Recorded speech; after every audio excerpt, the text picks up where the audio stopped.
Арбаңыздар, урматтуу жалпы биздин YouTube каналынын көрүүчүлөрү, бүгүн биздин лагердин өзгөчө коногу Тахмина менен сиздерди тааныштырмакчыбыз. Саламатсыздарбы урматтуу көрүүчүлөр.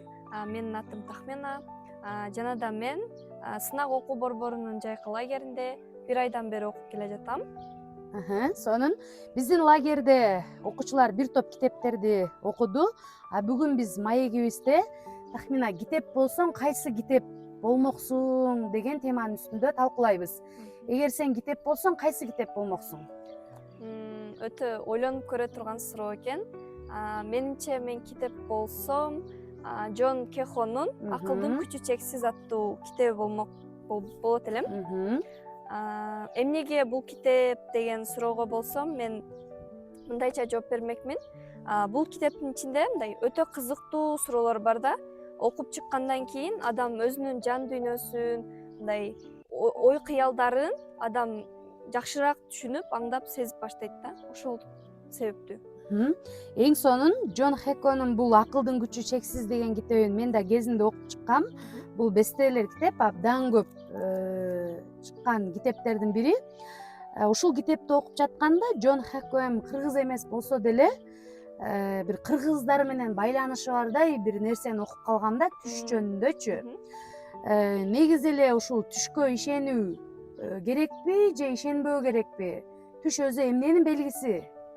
Түш бул китептеги эң кызыктуу темалардын бири. Мен да өтө кызыгып окугам. Түш жөнүндө көптөгөн маалыматтар, фактылар да берилиптир. Негизинен адам көргөн түштөрүнүн 95%-ын мындай унутуп калат экен да, мындай көргөн болсо дагы билбейт, унутуп калат экен. Бирок адам ошону унутканына карабай мындай эстегенге аракет кылып, өзүн мажбурлашы керек экен. Анан түштөр кээде мындай белги, мындай маанилүү белги катары дагы келип калышы мүмкүн. Буга мисал катары китептин ичинен бир окуя айта кетсем, түш жорууну үйрөнүүдө мындай кылыш керек экен да. Мисалы түштө сен мындай өтө кооптуу жолдон кетип атып, тоого чыгып атканда, сен мындай рульду башкара албастан четке чыгып кетсең, бул демек сен тез арада авария болосуң же өлөсүң деген маани эмес. Тескерисинен мындай ойлош керек экен да. Мен кайсыл жашоодо кайсыл жерден ката кетирип атам, анан бул катаны оңдобосом, мен өзүм жашоомдо эмнелерди жоготушум мүмкүн деген сыяктуу ойлорду ойлошубуз керек экен да. Негизи кыргызда деле жакшы сөз бар го, эмнени көбүрөөк ойлонсоң, ошол түш болот. Түш бул аян, белги деп, жакшы.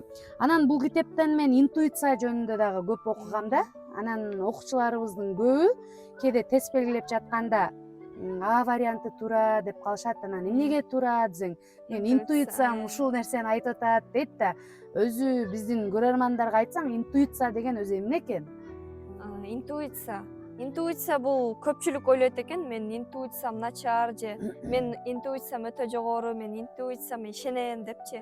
Анан ошонун негизинде көпчүлүк ойлойт да, буга тубаса берилген, менде андай нерсе жок, мен кыла албайм деген сыяктуу. Негизинен андай эмес. Тубаса берилген бөлүгү болушу мүмкүн, кандайдыр бир аз гана процентте. Бирок негизинен интуицияны адам өзү мындай ар нерселерди окуу, ар тараптуу маалымат жыйноо, мындай жыл сайын китептерди окуп, ар түрдүү маалыматтарды мындай жип сыяктуу ороп, өзүнө камтып алат да. Анан кандайдыр бир суроого жооп берген мезгил келгенде, ошол ичиңдегилер мындай сурулуп чыккандай сезилет да, мындай. Ошон үчүн мындай азыр окуп аткан маалыматты мага эмне керек дебестен, биз ар тараптуу маалымат алганга үйрөнүшүбүз керек экен да. Сонун, негизинен акылдын күчү чексиз дейт да. Биздин мээбиздин күчү канчага чейин жете алат экен? Ушул жөнүндө маалымат барбы китепте? Мээ жөнүндө өтө мындай кызыктуу маалыматтар бар да. Мисалы, биз кээ бир адамдар бар го, мындай мээни кандайдыр бир жөн гана мындай орган катары түшүнөт да. Негизинен мээбиз мындай касиетке дагы ээ, ал бизге келген ойлорду ырастап да турат да. Ошондуктан ар бир оюбузга келген ойду биз ойлонуп туруп келтиришибиз керек десек болот.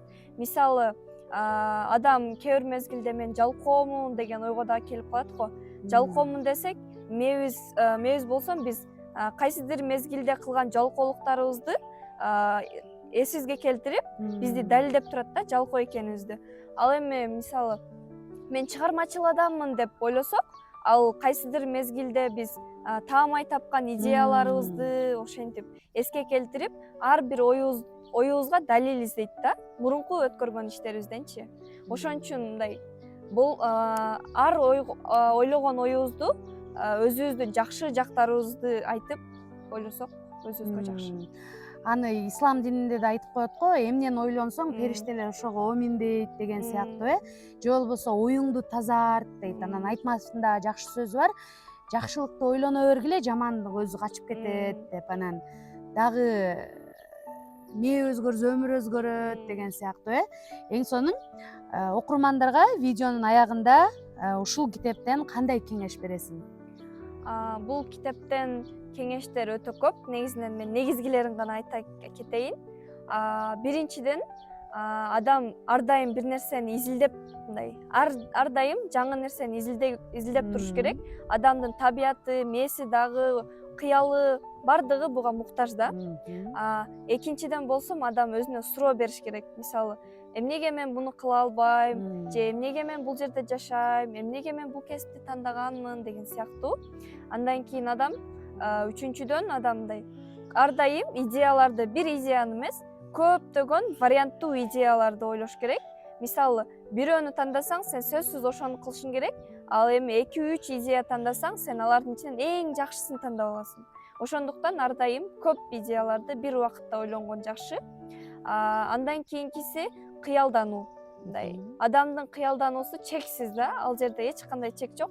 Адам эмнени кааласаң, ошондойлорду кыялыңа мындай алып алсаң болот да. Негизинен эле айта берсек, китепте өтө көп нерселер бар, бирок биз жыйынтыкташыбыз керек. Жалпысынан караганда, бул китепти окуп чыккандан кийин мен мындай ойдо калдым да. Акылдын күчү бардык нерсеге жетет. Мен болсо акылды мындай элестетип калдым.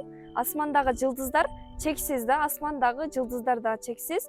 Жана жылдыздарды эч ким эсептеп көргөн эмес, эсептеп көрбөйт дагы да. Акылдын күчү дагы ошондой. Урматтуу биздин YouTube каналыбыздын жалпы көрөрмандары, бүгүн сиздер менен биздин тахмина окуучубуз болуп өттү. Кезекте дагы сен китеп болсоң, кайсы китеп болмоксуң деген маегибизди улантабыз. Кийинки көрсөтүүлөрдө жолугушканга чейин.